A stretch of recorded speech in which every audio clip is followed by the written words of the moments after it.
It's great to be back here in this space teaching some Torah. I last got to do this during my interview in January, and so now it's exciting for me to be teaching you all. This is my first Torah study as your rabbi. So it's a pleasure and it's an honor to be with you all today. So, into the Parsha. This week's Parsha is Vaetchanan in Deuteronomy. Before we get into this specific Parsha, this Shabbat is actually a special Shabbat in the Jewish cycle as well. It's called Shabbat Nachamu, the Shabbat of consolation or comfort. And it comes from us seeking solace in our traditional texts from the Jewish holiday that began last Monday night, or that fell last Monday night into Tuesday, which was Tisha B'Av. Tisha B'Av is the day upon which we observe several cataclysms and destructions that have befallen the Jewish people. First, it's the day that tradition understands that the temples were destroyed.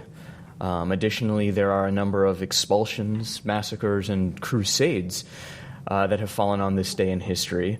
And in contemporary times, it's often observed by some communities as a time that they also remember the Holocaust and the destruction of European Jewry. So now, we're going to come back to Tisha B'Av. Don't forget that we're in this Shabbat Nachamu, that we're coming out of that place of destruction into this place of consolation, this Shabbat. So I just want to put that out there right now before we get into the Parsha, because we'll be coming back to it. So now into Vaetchanan. Vaetchanan literally means I pleaded or implored. It's the book of Deuteronomy from 3:23 to 7:11. And it's simply a huge parsha in terms of its significance as it relates to both fundamental tenets of our faith as well as our liturgy. As you'll see shortly, it's very hard for me to overstate the gravity of this week's parsha. So there is actually a tremendous amount to unpack if we were to go through this parsha systematically. But I'm actually going to move us a little ways directly into it. So I'd like you to go to Deuteronomy 6, verse 4. Does somebody want to read that line for us? Hebrew or English? Let's start with the Hebrew. Shema Yisrael, Adonai Eloheinu, Adonai Echad. Great, Bert. All right, can we have somebody read the English? That I can do. All right. Hear, O Israel, Adonai is our God, Adonai alone. Read the rest. Yeah. Shall love the Lord thy God with all thy heart. Okay, that's good. Sorry. All right, good. So we have the Shema there. Now, I'm going to ask something unusual. Does somebody want to retranslate it for us? We have one translation there. Does the Red Book have a different translation? No. Hear, O Israel, the Lord is our God, the Lord alone. Okay. Exactly the same. The Lord alone. Has anybody... The Lord is one. That's another translation of it. Other translations that people have heard? Listen, O Israel. Listen. So that's another one, is because you can unpack that listening, that verb shema, that can be hear, which is a little bit more passive, or it can be listen, which is actually a more active verb. It can also mean understand, discern, pay attention to. Some older translations, I think, have hearken. Yes. Which... it's Old English, but it's kind of like pay attention, be involved with, chew upon. Or be mindful, as we say. Be mindful. Yes. Listen what I'm telling you. Listen to what I'm telling you. Hear my word. Hey, you. Yeah. All of these are great translations. All of these are legitimate translations. And as there are so many legitimate ways to translate this line, it should come as no surprise that there are a lot of legitimate ways to understand this line, too. There are a lot of different interpretations, so I want to take us into some different contexts of this line. So, a word on the history of the Shema. We have a 2nd century papyrus called the Nash Papyrus that has written on it this piece from Deuteronomy 6, verses 4 through 9, which is Shema, and then as you started, the V'ahavta. Directly after that, it has Deuteronomy 11, 13 through 21. We're not going to look at it right now, but it's more of the Shema text from the liturgy, from our traditional Shema that we recite, pieces about rains at proper times and crop yields. And then directly after that, it has Numbers 15, 37 through 41, which is more Shema text from our liturgy. That's right. Tzitzit. It is the line about tzitzit, about the holy garments with the fringes at the corners. So what does that tell us, that we have this written down on some scrap from the 2nd century? Well, it's the first record of Shema removed from the biblical narrative. In other words, it has these paragraphs that have been selected from different places and woven into a single document. This is really significant. Contemporary scholarship understands that this relates to ritual or possibly liturgy of some kind. There are theorists who think it may have been used for recitation or some kind of cantation, or perhaps it was an amulet of some kind. It was just standing alone. It was not part of a context. Again, we just have this fragment of it, this piece of papyrus that has those portions of the Bible lifted out of their contexts and woven into what we today would recognize as the Shema from a prayer book. Maybe that's an underlining, the Shema, like bold underlining for a whole variety of texts. Absolutely. That's exactly where we're going with this, is what the significance is of uplifting that particular piece and weaving that into something.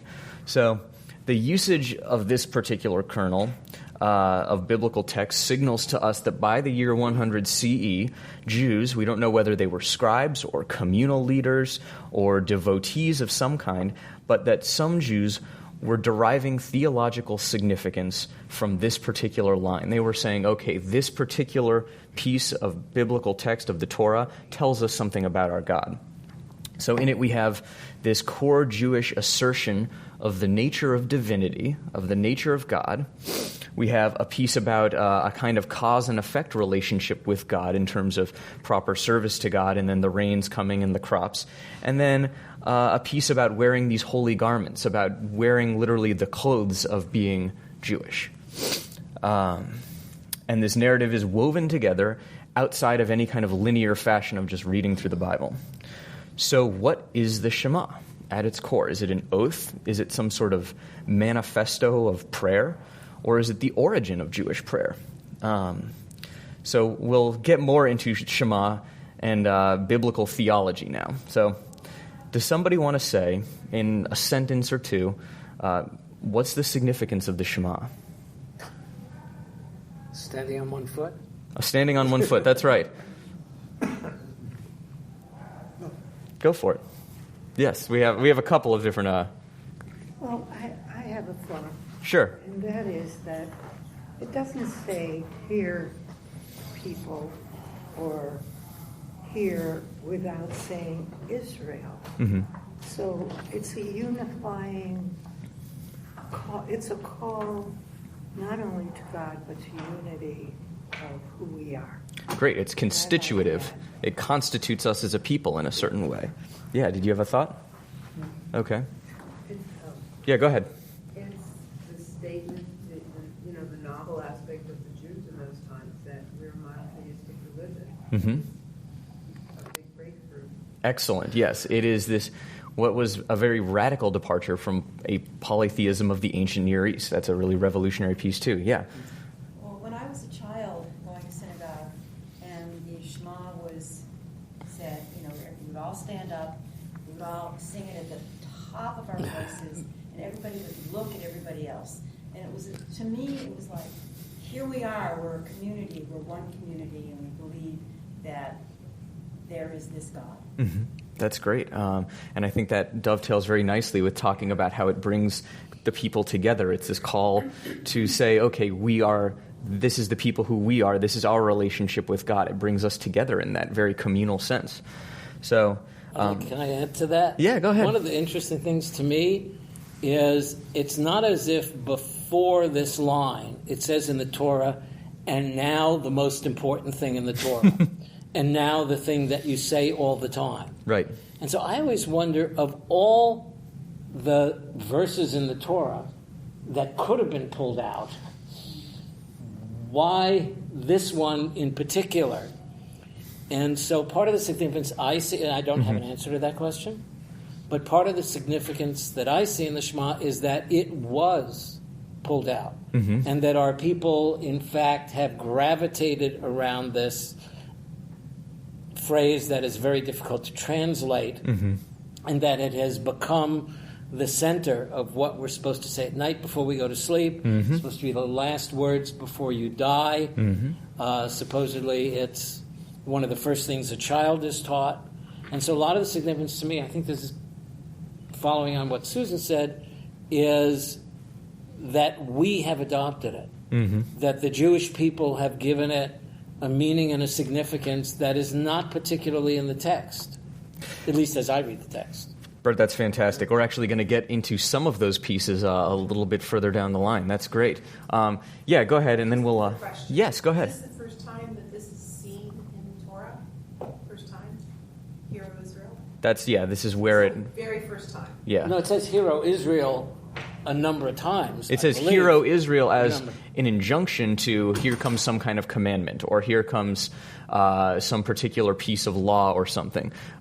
Thank you, Bert. As this is the first... God is one. This formulation of Shema Yisrael, Yud-He Vav-He Eloheinu, Yud-He Vav-He Echad, this is where we first see it.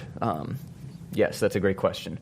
So, yeah, one more question, then we're going to... I was going to say, it's interesting that this is towards the end. This is the last book, when this is the foundation, essentially, of our faith and most of our understanding of God as our God and God as one, and that it's at the end. And that makes me interested to why this wasn't shared in the beginning, or why this wasn't the first thing, but this is the ending, and it echoes that this is the last thing we say before we go to bed. This is the last thing we say before we die. This is what we take home. This is our ending. Fantastic. You're absolutely right that it comes toward the end of the Torah.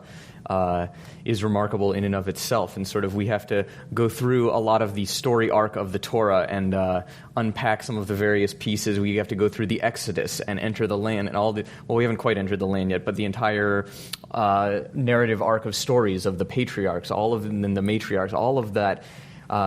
We don't quite get this line through any of that. We have to sort of arrive at this piece. So this is not the first statement that there's only one God. No. Because the assumption is, from the very beginning of Genesis, yes, that there is only one God.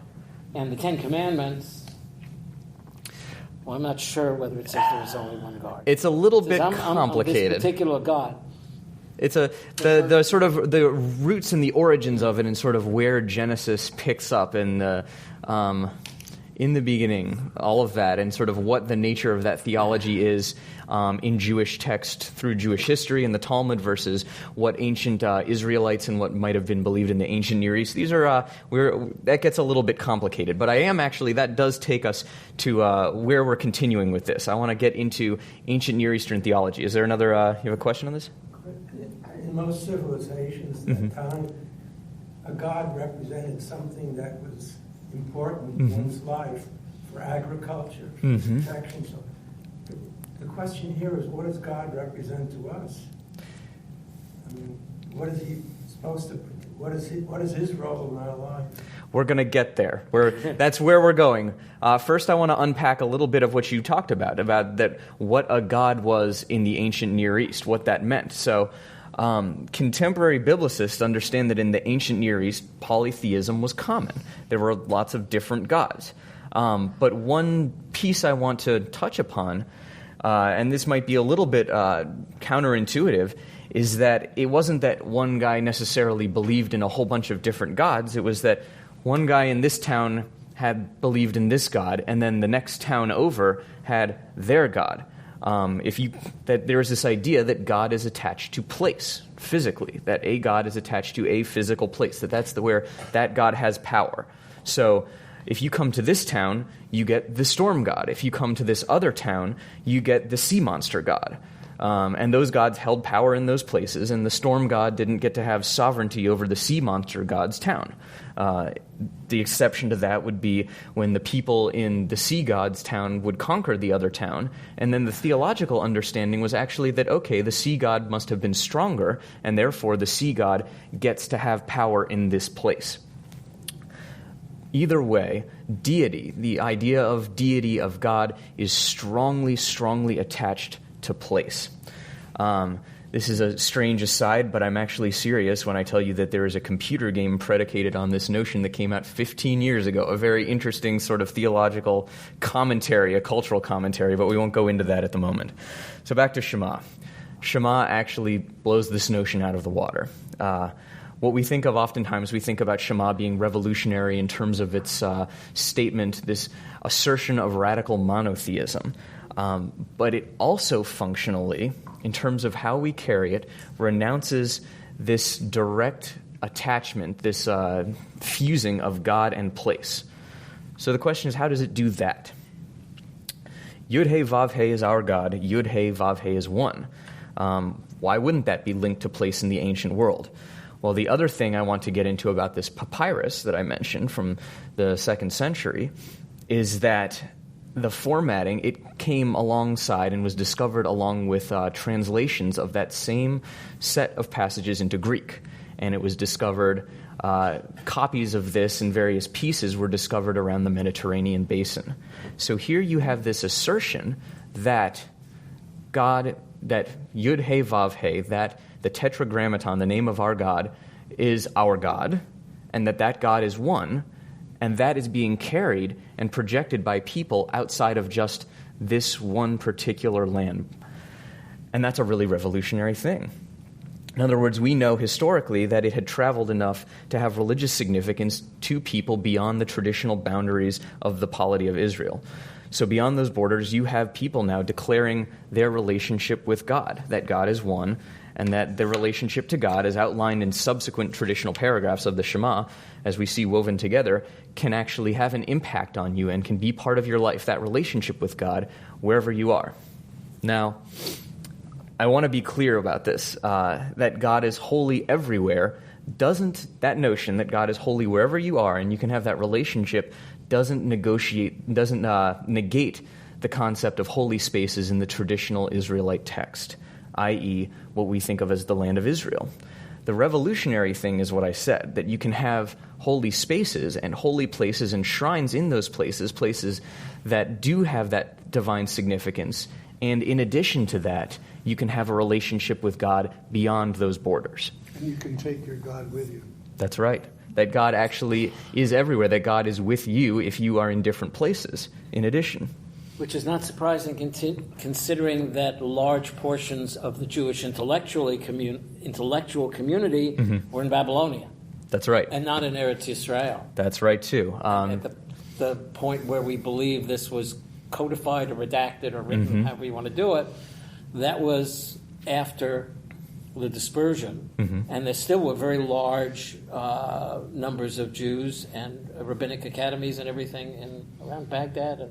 That's right. Modern-day Fallujah, actually, in Iraq, the site of that combat was called Pumbedita and was actually one of the centers where the Babylonian Talmud was written, which is the sort of dominant Talmud that we read over what we also refer to as the Jerusalem Talmud. So I want to circle back now. You mentioned the dispersion. We're now going to circle back to Tisha B'Av. The core of what makes Tisha B'Av such a tragedy is the destruction of the sacred place of the temples, the sacred space there, the Holy of Holies at the center of the temple, where we understood that God would physically dwell. This was the understanding, theologically, of ancient Israel back when the temple stood in Jerusalem. Again, this is theologically challenging. It sort of is its own direction to unpack the idea of God dwelling in a physical space. So we're going to table that discussion for another time. But the point is that these were physical shrines in which we understood to have theological significance, and the Babylonians and Romans destroyed them. I can't even begin to imagine what it would have meant for those Jews who lived through those upheavals of their most physically sacred being utterly decimated in that way. So what is now the theological Jewish response to Tisha B'Av, to the destruction of location of God? Shema Yisrael, Adonai Eloheinu, Adonai Echad. Yud-He Vav-He, the Blessed Holy One, is our God, and Yud-He Vav-He, the Blessed Holy One, is alone, is one. And this does not cease to speak to the Jewish reality. Despite this destruction and the subsequent dispersion of Jews across the Mediterranean basin, as our people left that ancient land, our shrines were destroyed, but our relationship with God endured. As Jews landed in provinces in North Africa and Mediterranean Europe, their relationship with God endured. As you said beautifully, God was with them. They took their God with them in that way. So, the text of Shema remained the same, but the project of relating to the divine through text, this very traditionally Jewish project, did change over time. Bert was talking about how we say it now when we go to sleep at night and when rising in the morning, and this idea of saying it before bed. So this gets unpacked first in the Mishnah in Hebrew, and then later in Aramaic in the Gemara, the two works that become the Talmud.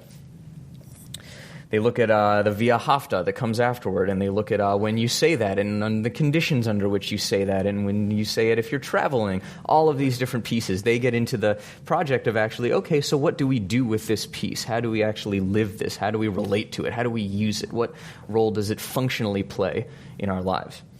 And so we have those early efforts to unpack Shema all the way up through contemporary times. I heard it said that Michael Birnbaum, a psychology professor, said in a very tongue-in-cheek sort of way today that the Shema can be understood to say that at most, Jews have one God. Think about that for a moment. So now here's another take. I'm going to take us in a completely different direction now, the direction of the Ishbitzer Rebbe.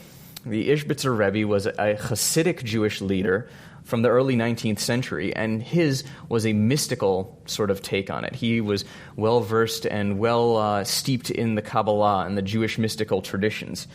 And he was reading the Talmud tractate Ta'anit, where it's discussing the different ways of how one is actually supposed to say Shema and the sort of concretely what it would look like. And he says, well, what that's going to look like in the future is that there will be a circle of all the tzaddikim, all of the righteous, will all come together in a circle, and the holy, blessed Holy One, HaKadosh Baruch Hu, will come down and dance with them in this circle. Almost thinking of like a hora kind of thing. So he takes the very concrete, this is how you're supposed to say it, and sort of throws that out the window to a very loose associative kind of thing in that mystical vein. And exactly what the future is supposed to mean, that's hard to tell as well, whether that's understood to be something that's messianic or something that he saw as coming. So it's a very abstract and difficult to pin down sort of notion, this idea of the actual recitation of the Shema being dancing a hora, essentially, with the righteous and with God present. So, what's significant about that, or what really spoke to me, is this idea of this circle, this idea that there is not a beginning or an end, that it is actually this very democratic sort of thing where there's nobody on a bima, nobody is higher or lower, and actually this notion that HaKadosh Baruch Hu, the Blessed Holy One, is part of that circle with all the righteous people. Emma, our intern over here, Emma Geyer, spent some time learning Vaetchanan with me in preparation to think about this parsha and this Torah teaching. And one of the themes that popped up to us is this theme of transmission, of this theme of passing it down. And that's where this circle sort of ties into it. There's another phrase in Torah that comes up. It's a very complicated truism in Jewish text. Ein mukdam u'meuchar b'Torah. There's no such thing as early or late in Torah. It's this sort of atemporal notion in Judaism and Jewish text. It's the same concept that lends to the people who all argued together in the Talmud. It has them all arguing with each other as if they were all seated at the table, but we know that historically they might not have lived within 200 or 300 years of each other. But this concept still remains, that the temporal notion of it is not what's core. What's core are the ideas. What's core is the transmission. What's core is what continues down to people and with people. So another piece about Shema that I find just endlessly fascinating is that in the Talmud, it also says that when you're saying the Shema, the Dalet at the very end of the sentence of Echad, you're supposed to elongate it. You're supposed to let it ring forth. Right. Well, exactly. That becomes a really problem because it's a closed syllable. How do you linguistically extend a closed syllable like that? Echad. Yeah, you could say echad, but again, you're not on the daled. You get echad, da, da, da, da, da. Well, it's still closing and opening that same syllable. So we have an answer, actually, from scholars of ancient Hebrew. There is an understanding, if you look at all of the voweling in the text, the different dots and so forth that we found in there, those are put onto the text in about the year 1000 or so. They weren't on the original Hebrew in the Torah. But the idea, say these scholars, is that the pronunciation of Hebrew has actually changed over time, that those dots inside of letters actually indicate various kinds of gutturals and various different kinds of pronouncing those letters. And they would have understood that 1,000 years ago, but today perhaps those pronunciations are actually lost to us. So that pronouncing that open daled isn't something that we understand what that means now, even though that would have made perfect sense back then because of how the language has simply changed in its pronunciation.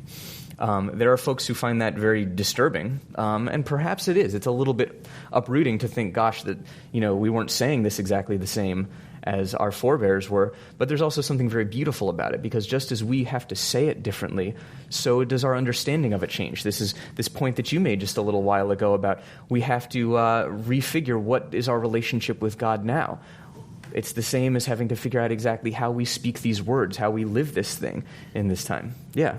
I was just going to mention, I guess, the ayin and the word Shema and the Dalet at the end are both larger. Is that true? That's in the Torah too. It's in our book. So if you put those two together, that's aid, which is witness. That's right. So like this is witness to our people, or something like that. I guess somebody must have said that. I thought it was careless editing. It was a typo. Well, to hear the rabbis tell it, there are no typos in Torah. So, yeah, another... Well, I'm just struggling with this idea of having echad translated as alone. Because you always think of that as one, right? You think of one, you think of one somewhere else. But now if you give me this image of we're all in a circle, and God is alone, I almost put God in the middle of that circle, or on the outside of the circle, or all of a sudden God is present in a different way than God had been present when I thought of God as one. I recently heard a podcast with Rabbi Lawrence Kushner, who was talking about some Kabbalistic ideas of God, and it was very, very interesting. He said, imagine a very large circle, which is God, and then below that circle, a very small circle, which is us. This is the typical Western Platonic idea of us and our relationship to God. God's up there, we're down here, we talk to God, God does, God doesn't do it. Basically a puppeteer, marionette. He said the other thing is, you got the big circle that's God, and our circle is inside that circle. Not below it, but inside of it. And then he said sometimes, he was talking about mysticism, in the mystical experience, the borderline of that circle disappears. So he, and I've heard other people, Rabbi Brad Artson also talks about process theology, that really we are prisoners to some extent with Western civilization that has this kind of king and subject idea. By the way, a lot of which is in the Psalms, which, by the way, were written by a king, but at least some of them were written by a king. So it's not surprising that there's a lot of king imagery.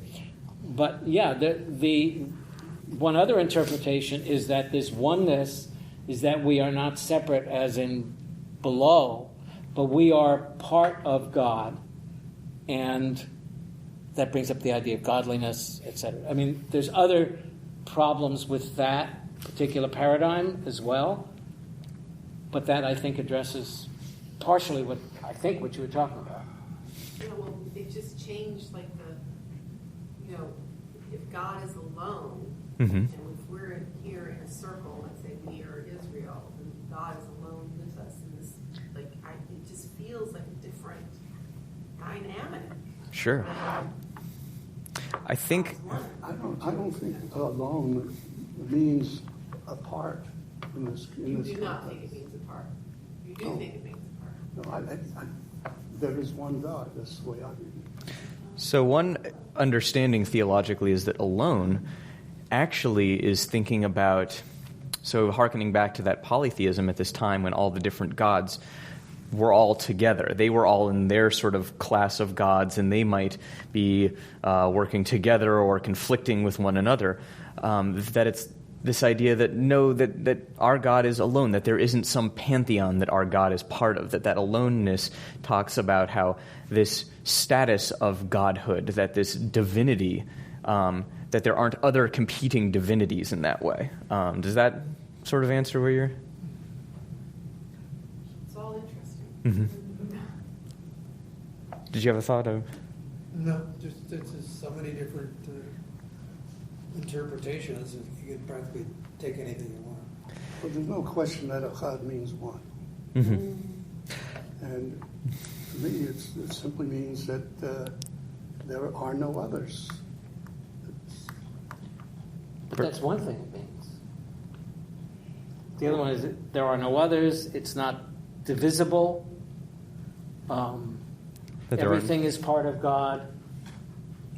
Is there another word in Hebrew for alone? In contemporary Hebrew, alone is levad. I'm thinking about the significance of that word. Or it could also mean this is our only God.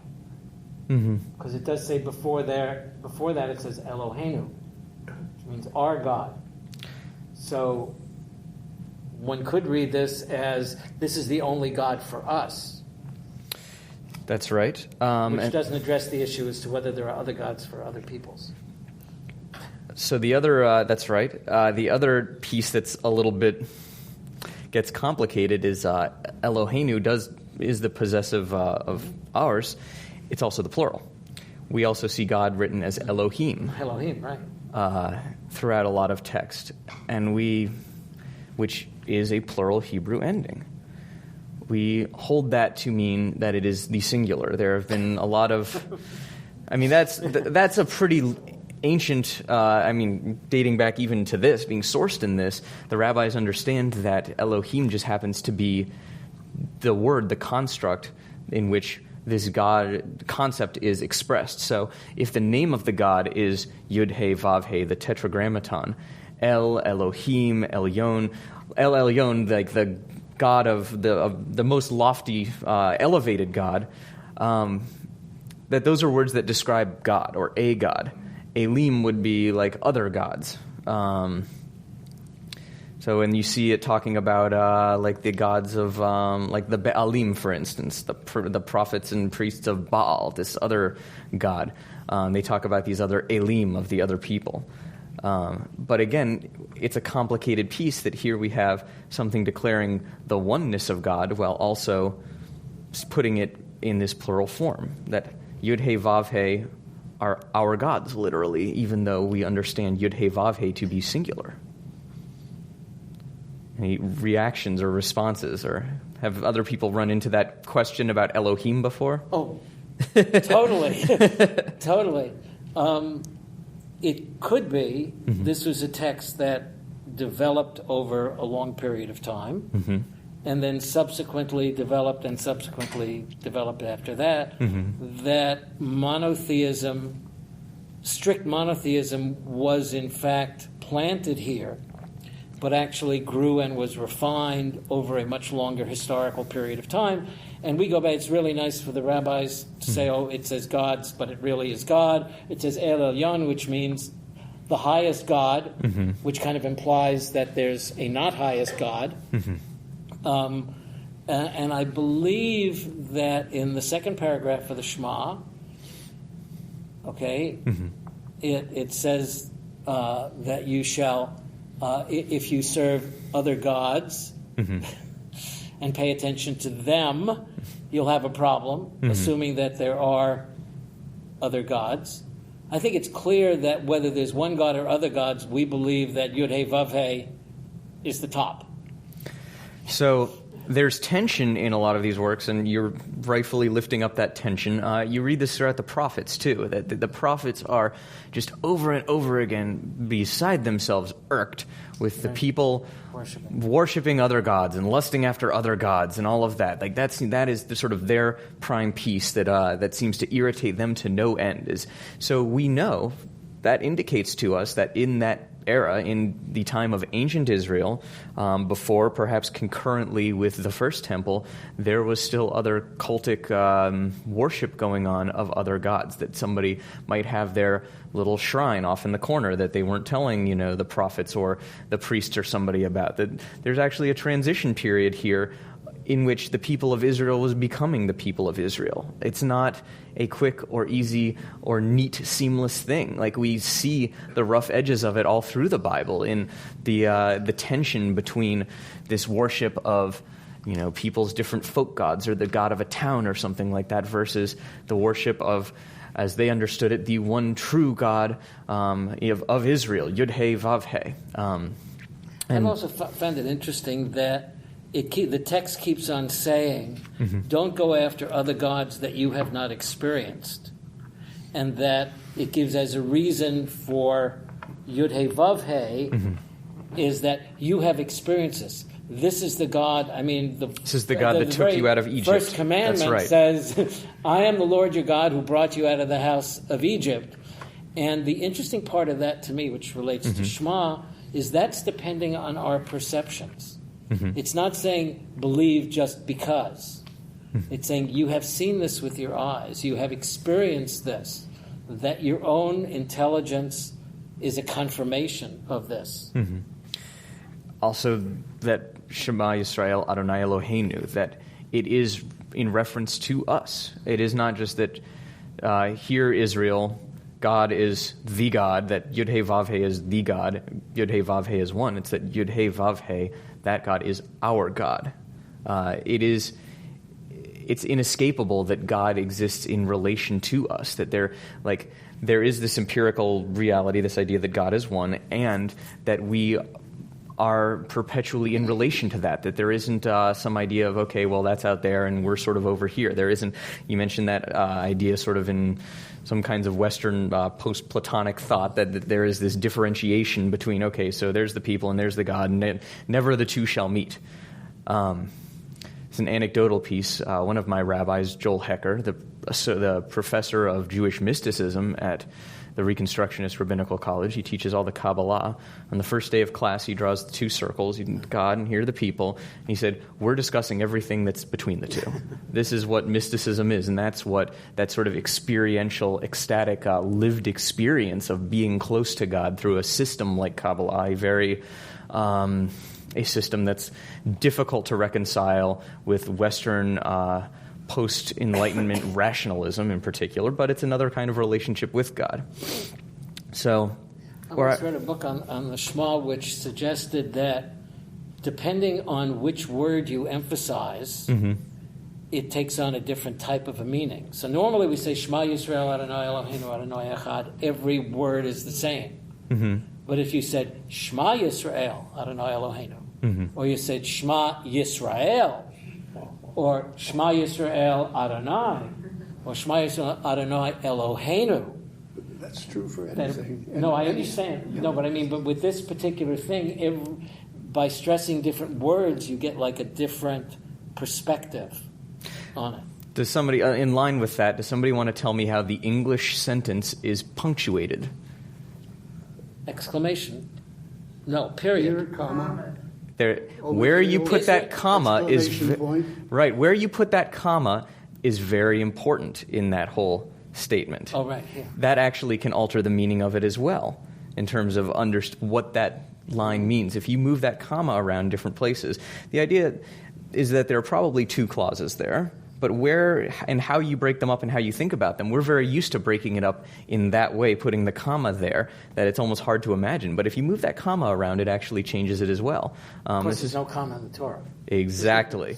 Or are there periods? Exactly. You're speaking to where I was going with this. The Torah is not punctuated. The Torah, the verses in which it's broken up into, actually, that's a pretty recent medieval innovation.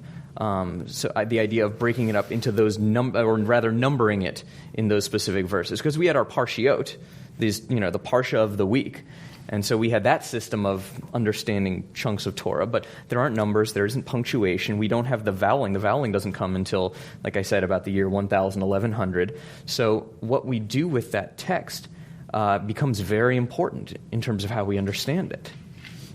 So I want to take us back to this point of, okay, well, what about us? What do we do with this? What does this mean to us? So if you think about Jewish tradition as a kind of stream that progresses down toward us, transmitting text and so forth, Shema could be one of its tributaries, one set of tradition that flows down into our modern lives today. And just as this is Shabbat Nachamu, the Shabbat of consolation, I think there's a great deal of consolation and comfort to be derived from both that we can take God with us where we go to all kinds of places, and also that this stream of tradition has been unceasing, that it has continued downward, that we have the Shema from initially the Bible, from the Torah, then we see it in this papyrus from, lancing out all over the ancient Mediterranean basin. We have them discussing it in Babylonia in the times of the Talmud. We have the medieval Kabbalists discussing what are the resonances of it. We have the Chassids talking about this more experiential, ecstatic idea of dancing the Shema. And now we have it today as the central piece of our services, as the central piece of Jewish theology. So the question is, what do we transmit? We have refined, sharpened, changed, and reimagined our relationship with the Shema through Jewish history. This sort of, as a microcosm, is what we think about today as the Reconstructionist project. It's how we understand our Jewish history, our Jewish heritage. Reconstructionism is predicated on the idea that not only does religion change and evolve over the times, but that's a good thing, that's a beautiful thing. And to be part of the Reconstructionist project is to take an active role in figuring out, okay, what does this mean? In determining how does it resonate with our peoplehood today? How do we teach it to our children, to our grandchildren? How do we transmit it? What is the stamp that we get to put on it in this moment of Jewish time as it continues forth in that chain of transmission? Does anybody have any thoughts? It's a huge question, but so what does Shema mean now? I want to pose that question back to you all that you asked a moment ago. What does Shema mean today? Well, yeah. Today, when the field of neuroscience is growing, I mean, you think about the fact that all through history, every civilization seemed to need a god or create a god, and now we understand that a lot of that has to do with chemicals in our brain. So in a way, we created God because there's some kind of human need to have this idea. So I guess as we understand more of it, I mean, when I once posed this to our late Rabbi Cheryl, she said, that makes me believe in God even more, that there would be chemicals that would create God. God must have created the chemicals. I mean, there's a lot of ways of looking at it. But I just view it as that really humans felt the need to create this throughout history. And it serves a psychological need, I guess. I think you bring up a really important strand, which is that there are faith traditions that read the Bible very, very literally. Judaism is not one that does that. And I am not just speaking of Reconstructionist or progressive Judaism here. Even within Orthodox Judaism and very, very traditional Haredi Judaism, there is an idea that you don't just open the Bible and just read it. You have to read it through the lens of our interpretations. You read it through the lens of Rashi, through the lens of the Talmud. There's an idea in Judaism that interpretation is always part of our relationship with Torah. Which interpretations you choose and who you choose to listen to, how you choose to interpret it, that's where you get into some of the different movements of Judaism, different Jewish ideologies, different Jewish theologies. But there is a pretty unified idea that you read the Torah through interpretation. And now, today, we are blessed to have interpretations, to have lenses through which to view the Torah, such as neuroscience or neurobiology. We have archaeology, which teaches us an awful lot that, for instance, medieval Kabbalists, they weren't excavating anything. It's just a different lens through which to understand our tradition. So neuroscience, that's a great... it's a great way to approach and think about it. And I very much, I love that line from Rabbi Lewert, Zichrona Livracha, that particular combination of chemicals that might fire off in our brains in that way, in just that perfect way for us to experience something that is divinity, well, that's kind of holy. That's kind of sacred right there, that all of those chemicals fire in just the perfect way for us to experience something that we recognize as divine. Other thought? Yeah. I also think what's really beautiful about the Shema is that in our life we're so busy, we're constantly doing things, and we rarely take the time to really think about what it is that we're practicing, why we're Jewish. And I think, at least for me, this hones in on the fact of there is a God for me. It's our God. This is not somebody else's or pastimes, but this is ours. And it's one God. And oneness to me is this unification of people, space of time that is really comforting. So when I say it allows me to come back to what my faith is for me. And as so many interpretations can say, I like that there is an open-endedness about it. Just to reveal a piece about Emma, one thing that she's considering right now is rabbinical school as a possibility, and I think that would that she would be very well suited to that sort of vocational approach, that kind of approach to Jewish communal leadership based on a lot of the drashas that she has shared today. I'm glad to have her be part of our study. So before we conclude, does anybody have any final thoughts that they want to share? So yes. Okay.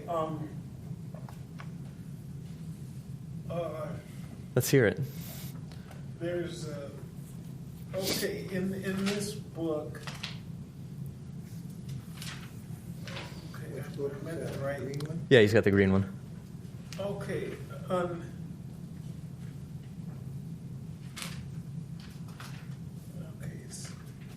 getting close to. Okay, in this book on page 1015, the book of Numbers, chapter 33, verse 2. Could you read verse 2 and explain that verse? I don't have the book in front of me. Would you be willing to? Okay. Verse 2. Verse 2. Could you read the verse and explain the verse? Moses recorded the starting points of their various marches as directed by Yud-He Vav-He. Their marches by starting points were as follows. So you're asking in terms of what does it mean that Yud-He Vav-He was directing? My question is, could you explain verse 2 in an easy way to understand what the verse is? The verse. Could you explain the verse in an easy, understandable way to make it more understandable? And I was trying to understand the verse. What I'm saying is I do not understand verse 2. Could you explain verse 2 where I might have a way of understanding that verse? Sure. So I think the context to this verse that's really important is you find it at the end of Deuteronomy that it says, "Never again did arise a prophet like Moses who spoke to God panim el panim." Face to face is what it seems. That Judaism understands that Moshe, that Moses was really unique in terms of Moses' relationship with God. And so as part of that relationship, that Moses ascended up Mount Sinai and was in this physical space of God in the context of receiving the Torah, that the Torah also being knowledge, the Torah being understanding, that those points of the march of Yetziat Mitzrayim, of leaving Egypt, were part of Moses' relationship with God, that Moses knew the way to go because of being in relationship with God in that way. Does that help? Okay, so what you're expressing is that you explain the verse perfectly. but there was one word in the verse that I needed an explanation. The word is recorded. Could you explain that word in an easy way, recorded? So, Vayiktov. So, kotev is to write. I think it's using recorded as a stand-in for Moses understood and Moses kept and Moses had preserved in some way. Vayiktov can be literally like writing, or it can actually be, it uses that as engraving sometimes in the Torah. So Moses had somehow managed to preserve through some form of writing or something what those points were to understand where to go. You can think of it as a navigational sort of thing. When they use that word recording, my question is, how did Moses record? What was his recording? How did he record? So what I would, this is a great question. If you can stay for a couple of minutes after this, let's talk about it then. We have to sort of wrap up right now. Okay. But yeah, we can continue talking after this in just a moment. I just want to sort of wrap up this session right now, but save the place and we'll talk about it in just a moment. Okay. So again, I just want to visit back to Shema and conclude there with that Shema is one microcosm of what is the Jewish project and the Reconstructionist project of today, of figuring out what it is in terms of what is our relationship with God, where do we go with that, how do we preserve that, and how do we transmit that, how do we teach that.